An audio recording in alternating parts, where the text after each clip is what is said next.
آذان میں اضافہ کیوں اور کس نے کیا؟ آئیے سنتے ہیں۔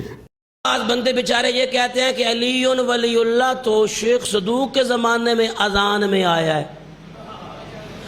اس دور کے سب سے بڑے مجتہد آغا سستانی کی کتاب میرے ہاتھ میں ان پہ سوال ہوا ہے علی ولی اللہ اذان میں کب پڑھا گیا؟ آغا سستانی نے فرمایا علی ولی اللہ اذان میں بلال نے مدینے میں پڑھا تھا۔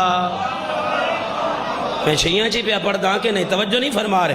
آپ بچپن سے سنتے آئے ہیں کہ بلال کو اذان سے روکا گیا۔ او بھائی اشہد اور اسد کا مسئلہ نہیں تھا، زبان کا مسئلہ ہوتا تو پہلی اذان پہ روک دے۔ یہ علی تھا جو صرف حلالی کو برداشت ہوتا۔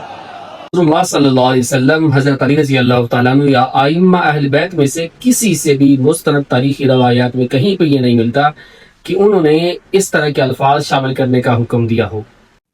جو آذان اہل سنت کے ہاں دی جاتی ہے، یہی آذان رسول اللہ صلی اللہ علیہ وسلم کے دور مبارک سے لے کر خلفائے راشدین، امام حسن اور ہجرت کے چوتھے سال تک یہی آذان متواتر ہر کہیں دی جاتی رہی۔